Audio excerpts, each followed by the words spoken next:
All right, where do you fall on these good and bad and controversial changes in Disney World? And how many of them do you actually know about?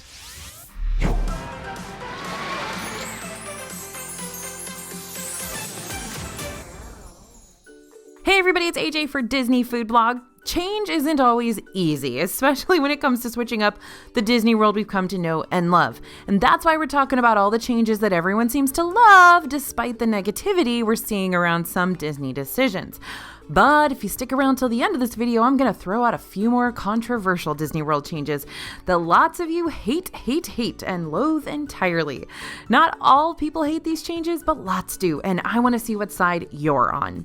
So first, we're going to talk about the universally loved changes going on in the Disney parks, starting with probably my favorite park of them all, Epcot. Ready to learn about a nighttime spectacular change that A, you can easily see wherever you're standing, and B, has a different variation at all 4 parks, and C, might just be one of my favorite things to have come out of the Disney World 50th anniversary celebration, R.I.P. Kite Tails, then feast your eyes upon the miraculous light spectaculars known as the Beacons of Magic. Yeah, the Beacons of Magic are colorful projections that illuminate each of the 4 park icons, well, called weenies as we know, once the sun sets. So you're going to see these projections happening on Cinderella Castle in Magic Kingdom, Hollywood Tower Hotel in Hollywood Studios, Spaceship Earth in Epcot, and the Tree of Life in Animal Kingdom. Now, actually, the Beacons of Magic disappeared for a little bit in Animal Kingdom during the summer since the park would close before the sunset, but now that we're heading into the winter season and the days are getting shorter, the Beacon of Magic is back on the Tree of Life once again. Now, though each Beacon of Magic is worth standing around to ooh and ah over, our favorite of the 4 by far and away has become Epcot's version, and that's because Spaceship Earth has been coming out with beacons of light shows that correspond with the park's festivals. So we've seen Rainbow Connection during Festival of the Arts, Colors of the Wind at Flower and Garden, Be Our Guest during Food and Wine, and we also got to see that exclusive Beacons of Magic performance during Epcot's 40th anniversary weekend, which highlighted the park's traditional music, that Epcot 80s kid music that I loved, that my dad and I used to listen to, all the way down, driving down from New York State down to Disney World, that we would listen to the original Epcot album. That was sort of highlighted in that 40th anniversary Beacon of Magic, and the Illuminations music came back for that too. So the Beacons of Magic start after dusk, and though you can see the beacons illuminated throughout the entire night, the shows themselves happen every 15 minutes up until the parks close. So you don't have to worry about missing out. As far as I know, everybody loves them, and I really love them. All right, now Disney's been working to make transportation from your hotel into the parks easier and less stressful, which is why we've got to give 2 claps for the next 2 changes on our list here. The first one is new walkways that make your life so much easier. Now, this is one of those things I'm not sure a lot of you will actually know about. Let's say you want to avoid the end of night Magic Kingdom crowds.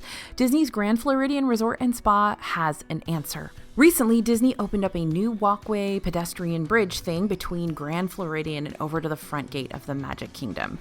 The path coming from the Grand Floridian will lead guests to the security check at the boat docks, mixing Grand Floridian pedestrians in with those who are docking from Wilderness Lodge and Fort Wilderness.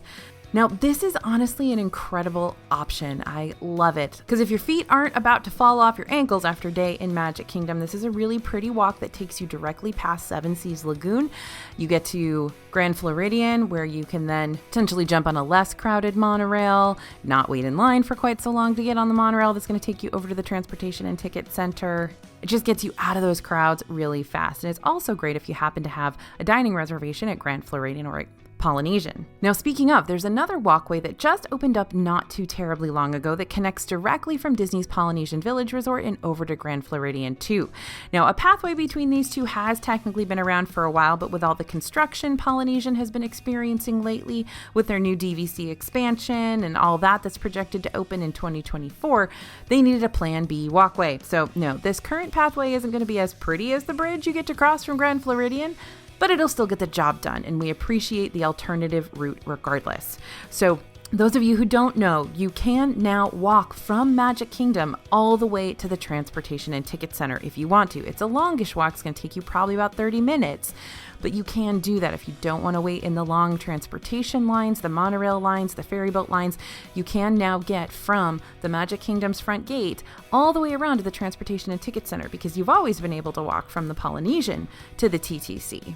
So that's an option that's available to you if you're interested in it. And some of us, I know that we walk so much in Disney World, but some of us still need to get extra steps. So that's a good way to do it, and it takes you away from those crowds. So what's the second transportation change that everyone is vibing with? Well, almost everyone. The Disney Skyliner. So let me tell you why the Disney Skyliner is one of the most beloved, yet also feared, complimentary transportation services in all of Disney World. This came about back in the fall of 2019 and became a sky gondola system that could easily transport Pop Century, Art of Animation, Caribbean Beach, and Riviera Resort guests to and from Epcot and Disney's Hollywood Studios. Now, there were a few hiccups there at the beginning, not too long after the Skyliner first opened. We remember that gondola collision over at the Riviera station that stranded people for 3 hours hanging above Disney World. 2 more incidents have happened since, but nobody's gotten hurt during any of those, and they haven't happened in a while. So I guess that's a good thing. Nowadays, the Skyliner is pretty smooth sailing, other than when it has to stop while lightning is in a nearby vicinity. And it really is a fast and fun way to get you from place to place. I know everyone was super worried that'd be too hot in there, and the way that the ventilation works, it's actually not too bad. It's definitely not air conditioned in there, but it's not that bad. And the amount of time it cuts off of your trip, if you're trying to get from hotel to hotel on that Skyliner route, or from the hotel to the park on that Skyliner route, is definitely worth any sort of sweating you're going to do in the gondola. Now, the Skyliner also opens up more dining options for hotel guests staying along that route. I can remember staying at Art of Animation before the Skyliner opened, and I honestly felt kind of trapped. Like I only had one place to go eat, and if I wanted to get anywhere else, I would definitely have to drive my own car, get some sort of a ride share, or take a bus to a park and then to another hotel or to a park and make sure I could get into that park. The Skyliner now gives you so many more options, even if you're in Epcot or any of those Skyliner hotels. It's really, really awesome. If you're at Caribbean Beach Resort, you can now jump on the Skyliner and go all the way over to Epcot and eat there, and it's much, much faster and easier. Now, if you or someone in your group have a major fear of heights, then this transportation method can be rocky. The Skyliner's highest point will reach 93 feet high, which happens between Caribbean Beach and the Riviera Resort. Though the Skyliner system is sturdy and secure, this can make those with height concerns very uneasy. So having the ability to get on the Disney shuttle service still may be a better alternative. Now let's keep the convenience going by looking into some technology changes that have improved our park experiences tenfold. Now, you guys know all about mobile ordering. We've told you about it a million times. Everybody talks about it. But we've got a couple of additions to the mobile system that a lot of you might not know about yet, but are super, super useful. First of all, mobile ordering has been expanded to candy stores and bakeries around property. So you can now mobile order at more than just quick service locations. You can get on the My Disney Experience app and pre-order from places like Candy Cauldron at Disney Springs, Goofy's Candy Company at Springs, Zuri's Sweet Shop at Animal Kingdom, Caramel Kusha in Epcot, which is awesome because I always mobile order from there because the line's always so long, and Main Street Confectionery at Magic Kingdom. By the way, here's another quick little tip. You can actually set a mobile order for after the park closes. So Main Street Confectionery will stay open for usually 30 minutes to an hour after the park closes, and you can set a mobile order for a time after the park closes. So you can just swing by and pick up your mobile order and eat it on the way home, or take it home with you to eat it for a snack at bedtime. So that's a great little tip. You don't have to waste park time going and getting your mobile order. Now that's a completely bonus tip. That's an extra one. That's not part of this video, so siphon that off for your extra info journal. Now, much like any other quick service mobile order, all you got to do to mobile order from these candy shops is open the order food section on your My Disney Experience app and scroll down until you find the one you want. Then you order away. It's all the same. But the My Disney Experience app didn't just make food ordering more convenient. You can also use something called mobile checkout now, which again, a lot of people don't know about because every time I use it in Disney World, I never see anybody else using it. At some Disney World gift shops, you'll have a merchandise mobile checkout option on the app. You're going to find this feature on the same menu where you'll find mobile food orders on the main selection page of My Disney Experience. Once you find it, you're going to be able to choose the corresponding store you're in and follow the checkout prompts to purchase your item or more items without having to worry about standing in a long physical checkout line. Just make sure you show the cast member at the front of the store your digital receipt before you exit. So which stores currently have this feature? You can use it at Discovery Trading Company and Island Mercantile at Animal Kingdom, Superhero Headquarters and World of Disney in Disney Springs, Doc Ondars and Mickey's of Hollywood and Hollywood Studios, Creation Shop and Treasures of Xandar in Epcot, and the Emporium in Magic Kingdom. Now, technology may not always be our best friend, but we've got to admit it can make things lots more convenient. Using mobile checkout has saved me hours in Disney World, and it can save you hours too. Definitely get that time back. Time is money in Disney World. Okay, hold on. I'm not done with my Disney experience yet. We got one more thing that I want to talk about that's a great change that I think everybody loves. If you are someone who will avoid standing in line at hotel lobbies any chance you get, then you've already basically admitted you love this Disney World change too. The mobile check-in and check-out for the Disney World hotels is pretty self-explanatory. Instead of having to stop at the lobby first, you can go immediately to your hotel room once it's ready, because you've basically got your digital key on your phone. Now, after you've made your Disney hotel reservation, you can connect the online check-in service to your hotel stay through either the Disney World website or the My Disney Experience app. Disney should send you an email with the check-in link after you've made your purchase. Now, while you're setting up this online service, Disney's going to ask you the best way to keep in touch. That way they can send you notifications about the status of your room on the day of your arrival. And that way, when you land or drive through the Disney World arches, you'll know when you can start heading over to your room. Whether you use mobile check-in or not, most Disney World rooms won't be ready for you to move into until 3 p.m. or after. Once your room is ready, you'll get a text message, and the My Disney Experience app should show your room number and grant you the ability to unlock your door, either through your Magic Mobile or through a linked Magic Band. Now, here's another little extra bonus tip that I haven't talked about in these videos. You may not get that text message about your room being ready until way after it's actually ready. Go ahead and keep refreshing your My Disney Experience app to see if your room number shows up. That's going to be the first place that you're going to see that your room is ready, not the text message. I've gotten a text message 5 hours after my room has been ready before. So keep refreshing that little My Disney Experience app hotel room section.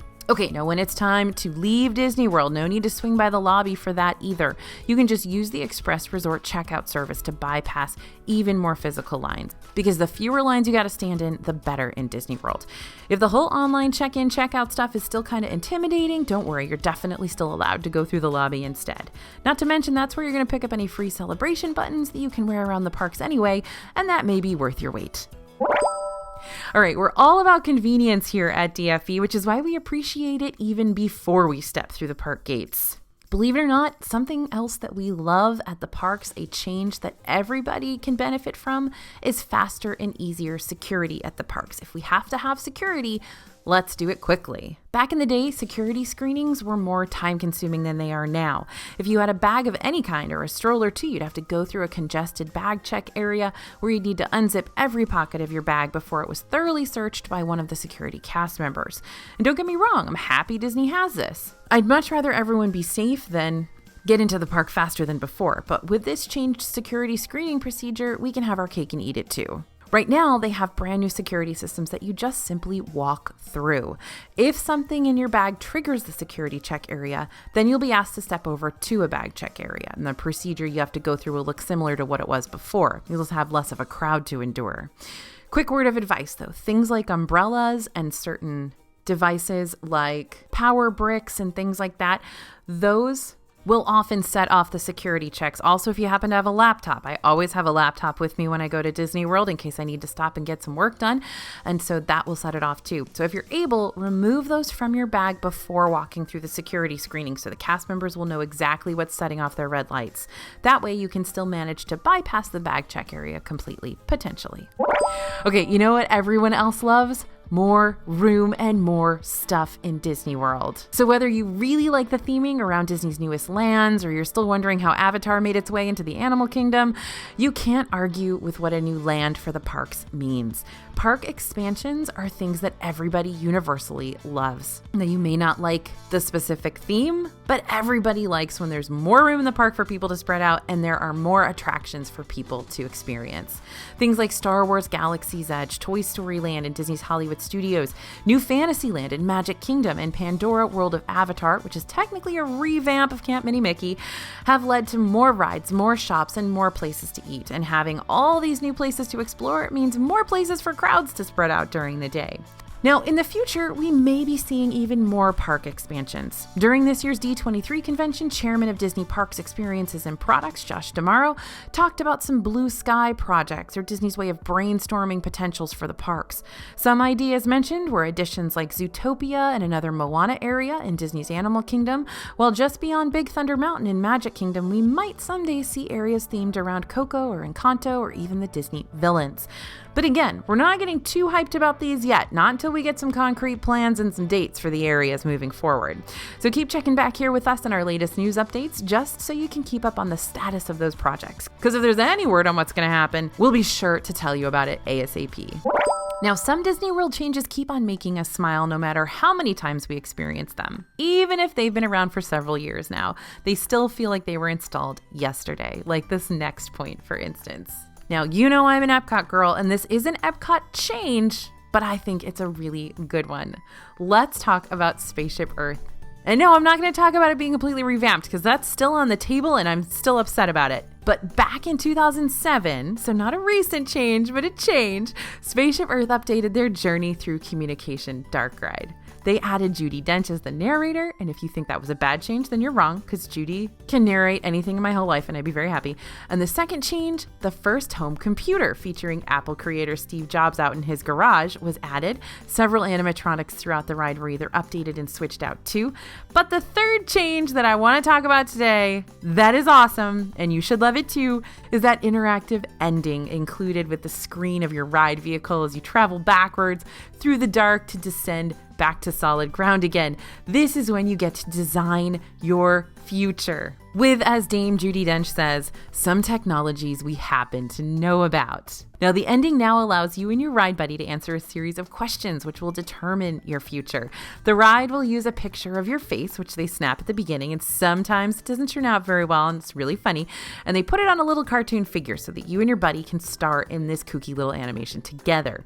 Admittedly, this is outdated. Like most of the time, a huge chunk of your head is missing and your eyes will be black gaping holes. But that doesn't mean we don't still enjoy getting to decide our futures time and again, whether have half a face or not. During the 2019 D23 convention, it was originally announced, though, that Spaceship Earth would be experiencing a massive re-theme, which would focus on the progression of storytelling through the ages instead of communication.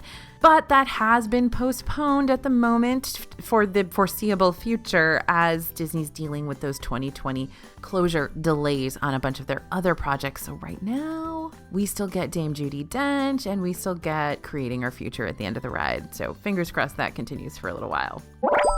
Let's linger in Epcot for a bit longer to talk about even more changes that are more recent and are going to impact your trip for the better.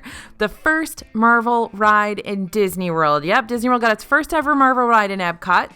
Guardians of the Galaxy Cosmic Rewind is a family coaster with a backwards launch, 360-degree rotating vehicles, a killer soundtrack, and it might make you sick, because it made me sick. And of course, there's some really, really funny commentary from those superhero misfits, the Guardians. Because Marvel and Universal Studios have a previous contract which allows Universal to keep the entire Marvel area in their Islands of Adventure park, getting any sort of Marvel representation at Disney World has been literally against the law. Now, that whole situation is a lengthy one. I'll drop a link to our DFB post that goes into the whole ordeal in more detail. But the most important thing you need to know is that Disney World was able to use Guardians of the Galaxy because Universal isn't using them in Orlando, which is property not currently represented over there in the Superhero Island. Yes, it's a loophole. Now, though several folks were stoked to hear about this new addition, there were an equal amount of skeptics in the crowd. How would Guardians of the Galaxy fit into a park like Epcot without sticking out like a sore thumb? Plus, are you really going to tear down Universe of Energy? That was like the last bastion of the 80s Epcot, right? Now, okay, First and foremost, the ride in general blends actually pretty nicely with the World Discovery offerings in that area of the park, like Mission Space and Space 220 restaurant. But the queue of Cosmic Rewind also has ties with the World Showcase pavilions. Disney's deemed Cosmic Rewind the Wonders of Xandar, as in the first otherworldly pavilion for the World Showcase. And to drive this connection home even further, a big part of the storyline for Cosmic Rewind is the fact that you're in Epcot, an Epcotian, or an Epcot-Terran, if you will. Poor Peter Quill is so stoked to get to Epcot to see several of his old favorite attractions like Food Rocks and Universe of Energy and Horizons. Yeah, I guess you could say it's been a minute since he's been here. Who's gonna tell him? You or me? And there are several Easter eggs throughout this ride, both in the queue and in the ride through itself, that call back to not just Epcot now, but Epcot's history. It feels like a breath of fresh air when Disney Imagineers not only provide us with an all-new experience that we've quickly fallen in love with, but also give us gentle reminders to never forget Epcot's roots. And by the way, some of my favorite Easter eggs in here, I just have to tell you about them. In the queue, you can catch a glimpse of Walt Disney with an original schematic for Progress City, meaning you'll see it as one of the many moving projections as you weave your way through the line. You're also going to see a reference to the old dark ride Maelstrom that used to be part of the Norway Pavilion before Frozen Ever After took its place. This reference appears as an energy schematic. On a column in the ride, you might be able to spot some Xandarian writing. Now, this is one of the Easter eggs nobody ever sees. When translated, the top left says Ellen, the top right says Alex, the bottom left says E equals MC squared, and the bottom right says Dino. Once again, this is another shout out for the former Universe of Energy Ellen's Energy Adventure ride that used to star Ellen DeGeneres and Bill Nye the Science Guy, as well as Alex Trebek, of course, from Jeopardy! Cosmic Rewind is actually housed in the very building where Universe of Energy was located. But my personal favorite Universe of Energy reference, you can hear a snippet of the electric guitar version of the old Universe of Energy theme song as the Guardians blast into space right at the start of the ride. Listen for when the Celestial says, "What is that noise?" You won't miss it, unless that is you're already screaming. Another change that I think people are really liking is extending Epcot's festivals. So what did the Epcot festivals look like before as compared to what they look like now? Well, they used to be a lot shorter. In fact, during the middle of the summers, Epcot festivals used to be obsolete. And let's look back at 2019. In 2019, Epcot's Flower and Garden Festival ran from March 6th to June 3rd. The festival that followed, Food and Wine, didn't start until August 29th, leaving a huge gaping spot of festival-less time during one of Disney World's busiest times of the year, and that meant lots of folks missed out on Epcot festivals altogether. And if you go back even further, in 2016, Food and Wine only ran from September 14th to November 14th. I can remember when Food and Wine didn't start till October, y'all. After the historic 2020 closures, when Flower and Garden Festival had to be cut short, Disney tried to make up for lost time by starting their Food and Wine Festival way earlier than usual, kicking things off officially on July 15th and letting the festival run until November 22nd. And these longer running festivals with barely any downtime in between have stuck around ever since. Granted, Food and Wine is still being split up into that bizarre two-part schedule where some food booths don't open up until later in the summer, but we do enjoy having most of them in mid-July. Now remember, this doesn't mean there's always a festival going on in Epcot. There are still those limited downtimes between festivals that you've got to plan around, so you don't accidentally miss out on all the seasonal offerings. But if we were to throw darts at an Epcot festival dartboard, we're more than likely going to hit a festival space than a non-festival space, if you know what I'm saying. You'll just need to check the Disney World calendar on their website ahead of time to make sure you're planning your trip during the festival you're most looking forward to experiencing. And don't forget about our festival guides over on dfbstore.com. Currently, we've got our 2022 Food and Wine digital guide ready for you to purchase, download, and study if you're planning on hitting up that festival in the near future. And be prepared for over 200 pages of insider tips on how you should get the most out of your food booth grazing and what you should experience while you're living it up Food and Wine style. By the way, you can also pre-order our holiday guide for Festival of the Holidays and our Flower and Garden guide for 2023. Festivals and holidays go hand in hand, so we're going to talk about some holiday party gossip, the good, the bad, and the jolly. The next one on our list is the prodigal return of those holiday parties. In 2020, after the historic closures and reopenings, Magic Kingdom's holiday parties, Mickey's Not So Scary Halloween Party and Mickey's Very Merry Christmas Party, were gonzo, canceled. In 2021, they didn't return. Instead, we got the after-hours events, Boo Bash and Disney's Very Merriest. And these were lackluster in comparison, I'm going to be honest. Very Merriest was probably a little more exciting than Boo Bash, since it at least had shows and fireworks, but all in all, both after-hours events felt anemic, especially if you've been to a full-blown holiday party in the past and knew what you were missing out on. Not only were there fewer offerings at these events, but there were also fewer hours, and get this, a higher price tag. But this story ends on a positive note because the full-fledged Halloween and Christmas parties did return this year. Though Mickey's Not So Scary Halloween Party is coming to the end of its season, you can currently get tickets for Mickey's Very Merry Christmas Party. Per the release of this video, that is, because these separate ticketed events do sell out, and a lot of those Christmas party dates are selling out right now. Oh, and one more thing. After-hours parties with no holiday theming are also returning to Disney World next year, meaning on certain nights at certain parks, you're going to be able to buy a separate ticket to hang out in those parks 3 hours later after they close to everyone else. These are going to be a great way to hit up a ton of rides, including probably the new Tron ride, with little to no lines. Keep in mind that ticket prices for these events can often be just as expensive as a full-day park ticket, so you'll have to decide if the extra expense is worth it for your group, but they do include free soda pop, water, ice cream novelties, and popcorn at those events. After-hours tickets starting in January 2023 are available now, but they're very limited. So like I said earlier, if you're planning on going this route, snatch those tickets up ASAP. Next on our list, I love this one. Bria told me not to put it in, but I love it, so I put it in. It's the cutest winter puppets ever, and we have to talk about them because they are a change that everybody loves. I mean, universally. And listen, I know Epcot and Magic Kingdom have things covered when it comes to Christmas, but do not count out Animal Kingdom and its adorable offerings. In 2019, Animal Kingdom introduced the Merry Menagerie, which features wintry, life-sized animal puppets that chill out around Discovery Island for the holidays. We've been able to meet several of the animals in the past, like polar bears and reindeer and foxes and penguins, but it really doesn't matter which animal type shows up because we love them all. They are adorable. Seriously though, are you really going to look into those beady little eyes and tell me this was a bad park edition? Of course you're not. They're the best, and we're going to be on the lookout for them this season too. Aside from these critters, Animal Kingdom doesn't quite parade the holiday cheer like Magic Kingdom and Epcot do around the Christmas season, so if you're looking for a break from all the festivities, this may be a good park to visit. Now, this next change doesn't always impact the parks, but when it does, everyone loves it. And this is when Disney actually listens to guests' concerns and guests' suggestions. Let's get into the drama that is the Disney Enchantment Nighttime Spectacular and how the changes here are going to impact your future Magic Kingdom nights.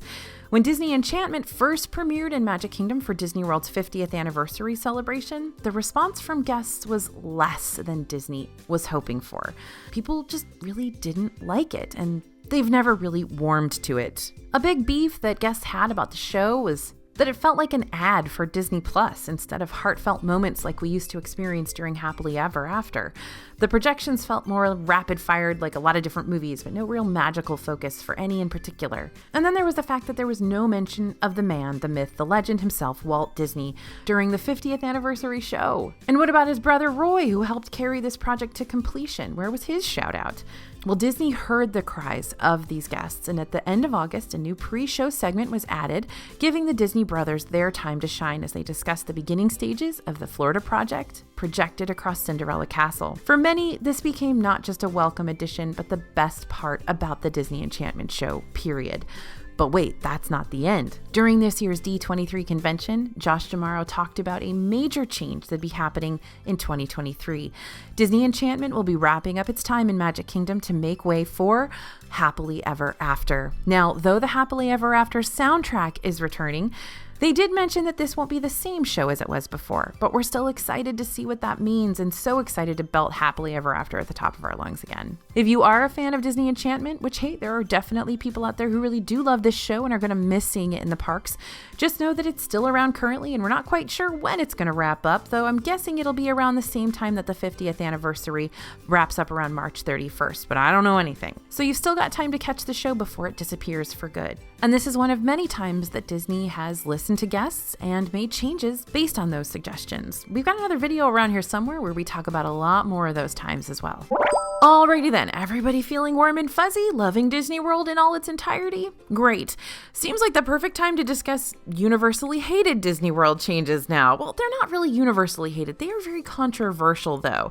We're going to discuss the pros and cons of these changes because even though they've proven to be unpopular in many ways, there are still guests who do enjoy these additions and might even prefer them to the way things were done before. So we definitely want to hear from you.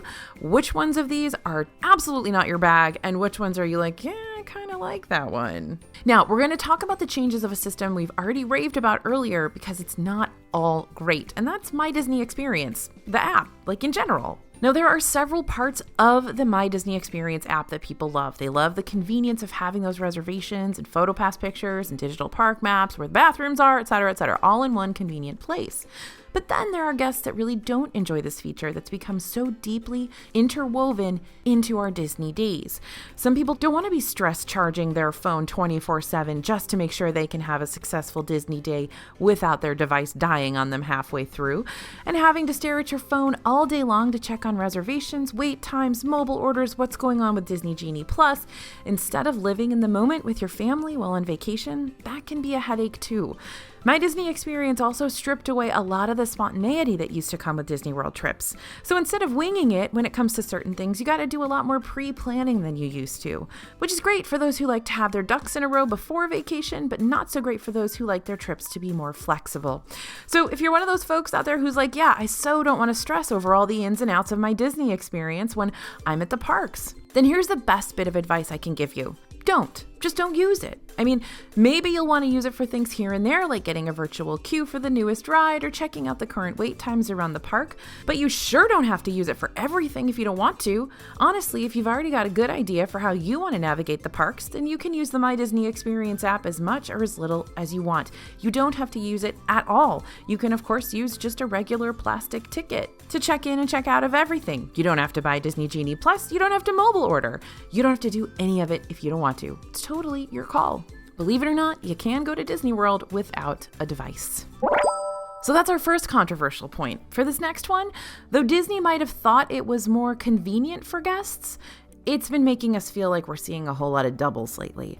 And that's copying and pasting experiences between parks. So which Disney parks do you prefer, Disneyland or Disney World? If your answer is both because they both have the same stuff anyways, then congratulations, you've just struck a nerve amongst Disney fans everywhere. Some guests are starting to get frustrated that both coasts lately tend to share the same type of merchandise. Sometimes they'll change the name to at least correspond with whatever park you're in, but other times you may even stumble upon Disneyland-specific merch in the world of Disney inside Disney World, and vice versa. This can end up making those souvenirs feel very homogeneous after a while. You see the same plush, the same Spirit jerseys, the same Starbucks cups, the same lounge flies, the same everything. But it's nice to know that when you choose to vacation at one coast over the other, you're not missing out on certain purchases. You may be able to stay right where you are and find them on the Shop Disney website for potentially cheaper than they'd be in Disneyland or Disney World. But there are definitely places around Disney World where you're going to find unique souvenirs that you won't find anywhere else. Though some Pandora World of Avatar merch can be found on Shop Disney, most of it is original to the Wind Traders gift shop in Disney's Animal Kingdom. Many of the Disney World Resort gift shops also have unique items specifically for the resort and the resort only.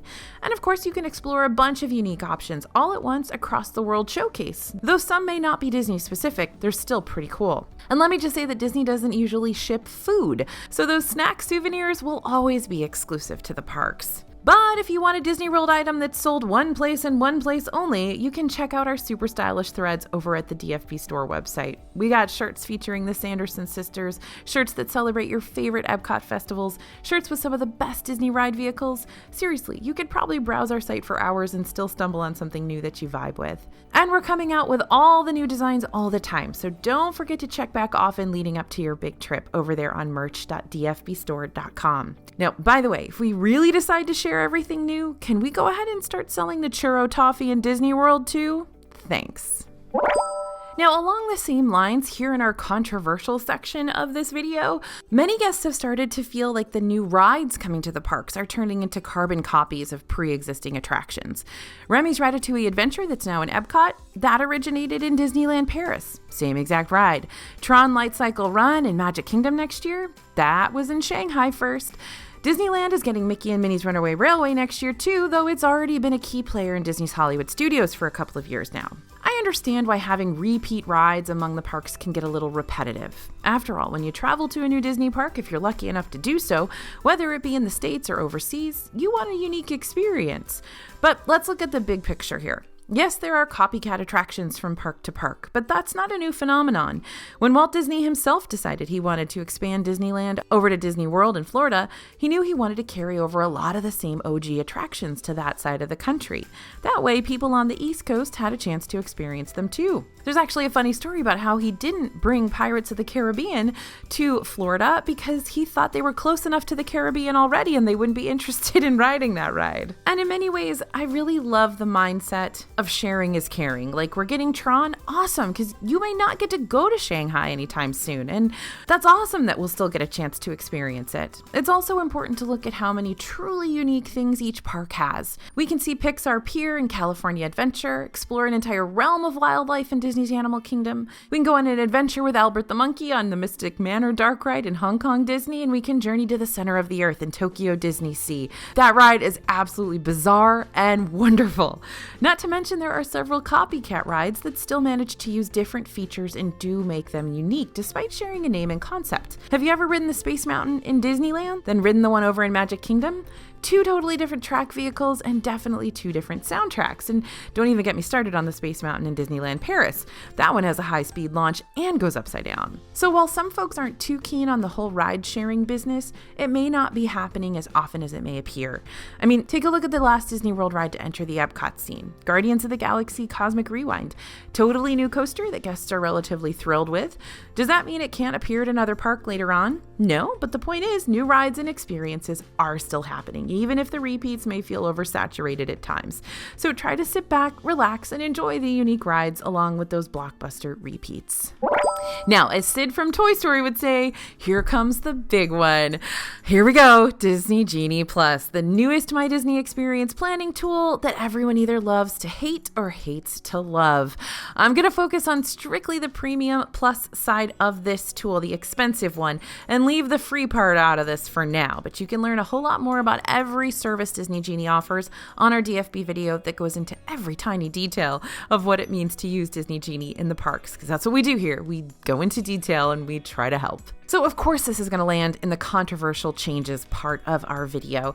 The Disney Genie planning tool launched on the My Disney Experience app on October 19th, 2021. Happy birthday, Disney Genie Plus. And it left us with a new paid way to access queue line bypassing services that we used to get for free from the old FastPass benefit we had back in the day. FastPass, rest in peace. Not only do we have to pay for our lightning lanes now, but the rules of this service change all the time, and frankly, it can be hard to keep up, and yet guests are still buying it. They're buying it a lot, actually. Disney has said that 50% of guests buy Disney Genie Plus. Why is that? Well, it's because of convenience. That's why. Guests want to invest and learn about this service because they still want to maximize their time in the park. And then there are some guests that actually prefer Genie Plus to the old FastPass system, saying that they're able to get more lightning lanes per day than they used to get with FastPass. Genie Plus also has additional features that come along with the Genie Plus purchase, like the audio tours and the augmented reality lenses for your camera, or over in Disneyland territory, you get to keep all your PhotoPass photos for the day, which is a nice touch. At the end of the day, there's the truth of the situation though. If Disney Genie is going to stress you out more than anything, then just like I said about the other My Disney Experience features, you don't have to use it. You can save your money and put it towards something else. Yep, lines for rides are intimidating, but there are still ways you can cut down your wait times. You can get to the parks early or go even earlier than early if you use early theme park entry. You can also stay in the parks later when everyone's starting to head back home. You can stay even later on certain days with that extended evening hours benefit for deluxe resort guests. All in all, it just depends on what you and your group want to do. Discuss it with your fellow travelers, decide a plan of attack before your vacation. That way, whether you buy Genie Plus or not, you can still get the most out of your park ticket purchases. And finally, another controversial choice that really I'm just putting in here because I'm sad about it, is that they took the characters away from Liberty Tree Tavern in Magic Kingdom. I'm not going to go into detail about this. They used to dress up in Halloween costumes when you'd go to Liberty Tree Tavern for Mickey's Not So Scary Halloween Party, and it was super cute and super wonderful, but I get it, Disney, that's fine. You can't have characters at every meal. I'm just putting this in here because I need some support from you, my viewers. That would be great if you could just let me know down below that solidarity on losing the characters at Liberty Tree Tavern. Super sad about that. All right, so there are our Disney World changes everyone loves, right? Yay! And Disney World changes that not everybody loves and are very controversial, and there are pros and cons. But the Disney World changes don't stop there. As we get closer and closer to the end of this year, there are hundreds of changes to come that are going to impact your 2023 vacations too. We've got videos on them. We'll have more videos on them. So stay vigilant, y'all, and keep checking back with us to make sure you know about all the latest park updates, including the good, the bad, and everything in between. If you're not already subscribed to the channel, please go ahead and click that subscribe button, hit the notification bell so you know when we've got a new video coming out. And let us know in the comments your thoughts on those controversial topics. Can't wait to see what you weigh in with. Thanks for listening, everybody, and thanks for watching. As always, this is AJ for Disney Food Blog, and we'll see you real soon.